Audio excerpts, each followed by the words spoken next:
Yo la team, j'espère que vous allez bien, que vous avez passé une excellente journée. On se retrouve tranquillement ce mercredi pour parler Ligue 1, sixième journée au programme avec tout simplement un programme plutôt alléchant qui a commencé vendredi avec Brest et le PSG, les deux clubs qui vont jouer la LDC la semaine prochaine. Et on va enchaîner tranquillement jusqu'au dimanche avec Strasbourg contre l'Olympique de Marseille. Forcément, Lille et Monaco joueront en Ligue des Champions, mais comme ils vont jouer mercredi, ils joueront samedi en championnat. Juste avant ça, n'hésite pas à mettre ton plus beau pouce bleu sur cette vidéo. Abonne-toi si ce n'est pas encore le cas. L'objectif, il est simple. Essayez d'aller chercher les 100 000 abonnés sur cette chaîne. Et si tu as encore plus d'avis et surtout mon pronostic spécial sur le match entre Strasbourg et Marseille, rejoins dès maintenant mon groupe public. Ici, on va parler avis sur principalement les gros championnats et les grosses compétitions comme l'Europa League, la Ligue des Champions et la Conference League sur Telegram. Par contre, là, on va aller dans le détail et on l'a vu hier encore une fois.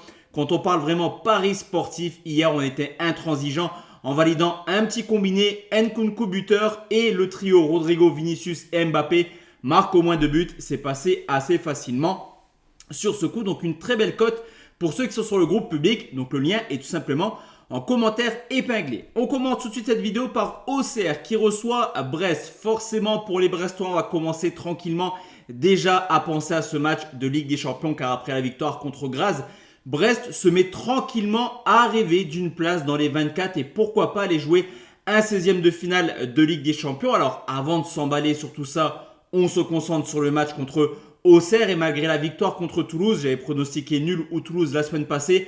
Sur l'ensemble du match, Toulouse mérite largement mieux. C'est plutôt inquiétant de la part des Brestois qui, depuis le début de saison, font quand même beaucoup moins bien que l'an passé. L'avantage, c'est de recevoir une équipe d'Auxerre, enfin de se déplacer chez une équipe d'Auxerre qui, là, par contre, a perdu un match capital la semaine passée en s'inclinant 3-2 du côté de Montpellier. Ce qui fait quand même que sur les 4 derniers matchs, Auxerre, c'est 11 buts encaissés. Donc, sur ce coup, moi, je veux partir sur un match ouvert parce qu'on le sait, Auxerre à domicile, c'est quand même beaucoup plus intéressant qu'à l'extérieur. Mais ça reste une équipe auxerroise qui encaisse beaucoup de buts depuis le début de saison. Aucun clean sheet pour l'instant. Donc, on va prendre les deux marques à 1,59. On enchaîne avec le Paris Saint-Germain qui reçoit le Rennais un petit peu comme face à Gérone. Les Parisiens ont manqué d'efficacité la semaine passée du côté de Reims. Les premiers points perdus de la part des Parisiens qui doivent vraiment faire gaffe cette année. Parce que s'il y a bien une année où Paris n'est pas forcément ultra favori pour le titre, je trouve que c'est celle-ci parce que Monaco et Marseille surtout sont plutôt des candidats à être très sérieux. Alors même si Paris va jouer à Arsenal en Ligue des Champions, il va falloir se concentrer quand même sur ce match de Ligue 1. On ne peut pas le laisser de côté. On avait vu des Parisiens moins efficaces, on va dire, du côté de Reims, mais à domicile généralement, ça fait le taf en Ligue 1. Surtout que les Rennais à l'extérieur ont décidé de perdre tous leurs matchs cette année. Et en plus de ça, c'est quand même une équipe de Rennes qui, mine de rien, montre des choses plutôt inquiétantes également à l'extérieur. Mais ça pourrait être un match assez ouvert. Je prends la victoire du Paris Saint-Germain et au moins 2 buts dans le match côté 1,54. Je me dis au pire des cas, si Paris fait tourner ou en fin de match, etc., il y a 2 buts 1. Le pronostic est quand même validé. On enchaîne avec Lens qui reçoit les Niçois. Une saison un peu compliquée quand même pour les Lensois dans le jeu. Alors si vous regardez le classement, tout se passe bien pour le RC Lens. 2 victoires, 3 matchs nuls, 0 défaite. Et malgré un calendrier très compliqué lors des 3 derniers matchs qui ont valu aux Lensois 3 matchs nuls, je trouve que dans le contenu, c'est un peu moins bien que les 2 dernières années. Alors forcément, changement de coach, il va falloir que ça prenne petit à petit. Mais l'adversaire du jour, les Niçois qui auront joué justement en Ligue Europa, compétition où Lens est éliminé, les Niçois sont quand même très à l'aise à l'extérieur et surtout du côté de Lens. 3 victoires sur les 4 derniers déplacements. Nice, faudra forcément bonifier sa belle victoire 8-0 contre l'AS Saint-Etienne. Et je me dis que cette équipe de Nice, elle est capable encore une fois de venir faire un coup. En tout cas, il y a value bet sur la cote. Je prends nul ou Nice côté à 1,68. Le Havre qui reçoit le LOSC, là aussi les Lillois qui vont jouer la Ligue des Champions mercredi contre le Real Madrid. Et un petit peu comme Brest forcément. Pour les joueurs lillois, ça va un peu trotter dans la tête. Alors eux, ils n'ont pas le choix également, un petit peu comme les Parisiens. Encore que Paris a 13 points en 5 matchs. Les Lillois, c'est un peu plus compliqué. Ils enchaînent les contre-performances actuellement. Là aussi, et surtout dans le contenu, c'est vraiment très compliqué, voire très mauvais ce que proposent les Lillois actuellement. Il y a déjà eu des tensions avec le président. Tout est réuni pour avoir un petit traquenard. Mais cette équipe du Havre, c'est vrai qu'elle est plutôt intéressante à regarder depuis le début de saison.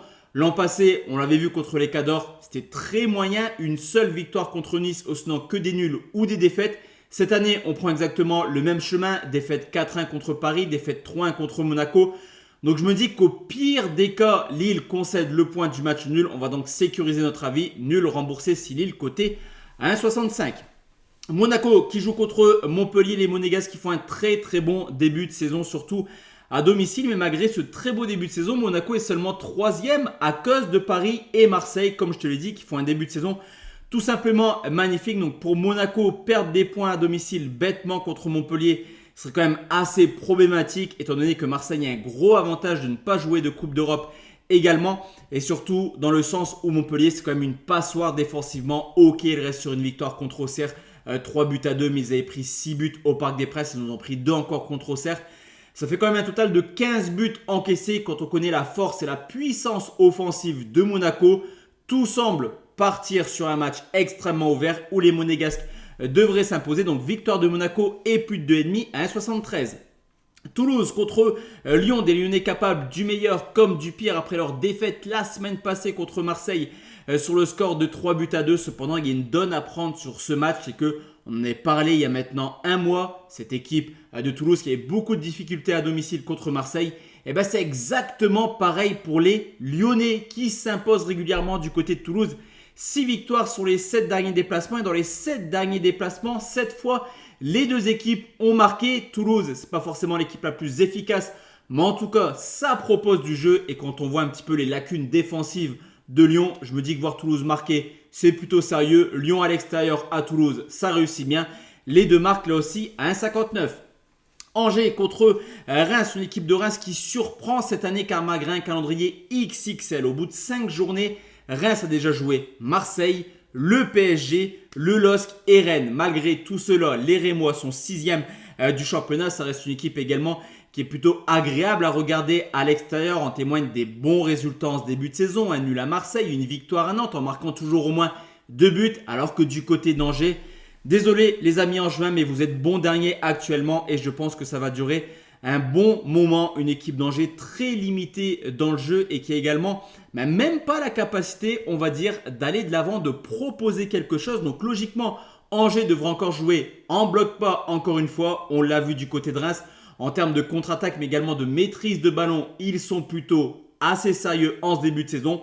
Je vais quand même sécuriser parce qu'Angers reste sur 2 matchs nuls de suite contre Nantes et Strasbourg. Donc nul au Reims et plus d'1,5 à 1,81. Et enfin, le dernier pronostic, c'est Nantes qui reçoit l'AS Saint-Etienne. Le hasard du calendrier a permis quand même à Saint-Etienne de se déplacer une deuxième fois de suite.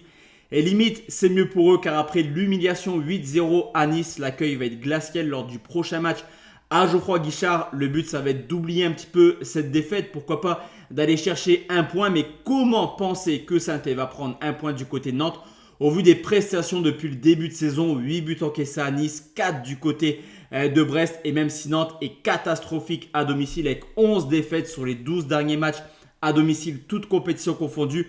Honnêtement, si Nantes ne s'impose pas à domicile, là ça va commencer à gronder également très sérieusement. Donc victoire de Nantes à 1,68. Honnêtement, la cote elle est plutôt sympathique. Si elle avait été un peu plus basse, j'aurais pris nul remboursé si Nantes. Mais à 1,68, au vu de la forme des Stéphanois, je pense qu'il faut quand même se positionner dessus. On se retrouve demain les gars sur les coups de 17h pour parler Première Ligue et vendredi pour enchaîner avec les top matchs en Allemagne mais également en Espagne. Très bonne soirée à tous et à toutes. Ciao ciao la team.